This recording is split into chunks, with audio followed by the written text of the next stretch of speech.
السلام علیکم ناظرین۔ ناظرین، ہمارے ملک کے جو حالات ہیں اس میں حکومتی سطح پر بھی بہت نالائق قسم کے اقدامات اٹھائے جاتے ہیں، اور شاید اس کی وجہ بالکل اس ایک کہانی کی طرح ہے کہ ایک شخص کو آشوب چشم میں مبتلا ہو گیا۔ آنکھ کی بیماری کو آشوب چشم بولتے ہیں، اور علاج کے لیے وہ جانوروں کے معالج کے پاس چلا گیا، جس کو ہم ڈنگر ڈاکٹر بولتے ہیں۔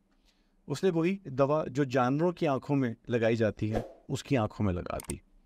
اس دوا سے آشوب چشم کیا ٹھیک ہونا تھا، بیچارہ اندھا ہی ہو گیا، اور وہ اس ڈنگر ڈاکٹر سے لڑنا شروع ہو گیا، یہاں تک کہ معاملہ عدالت میں پہنچا۔ قاضی نے فیصلہ دیا کہ ڈنگر ڈاکٹر پر کوئی تاوان نہیں ہوگا۔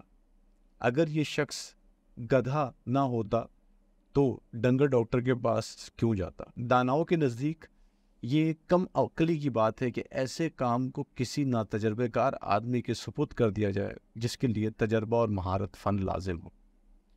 ہم لوگ الیکشن ہونے کے بعد ووٹ ڈالتے ہیں، اور ووٹ ڈالنے کے بعد ایسے لوگوں کو اوپر لے کر آتے ہیں جو صرف ہمارا آشوب چشم ہی نہیں، ہمیں اندھا بھی کر دیتے ہیں، اور اس کے بعد ہم ان لوگوں کو برا بھلا بھی کہتے ہیں، اور ہم ان کو عدالت میں لے کے جاتے ہیں کہ ان کے خلاف مختلف قسم کے مقدمات کیے جائیں، جبکہ مجھے ایسا لگتا ہے کہ وہ مقدمہ عوام پر ہونا چاہیے، جنہوں نے نا تجربہ کار لوگوں کو ملک کی بھاگ دوڑ ان کے سپرد کر دی، اور نتیجہ پوری قوم اندھی ہو گئی۔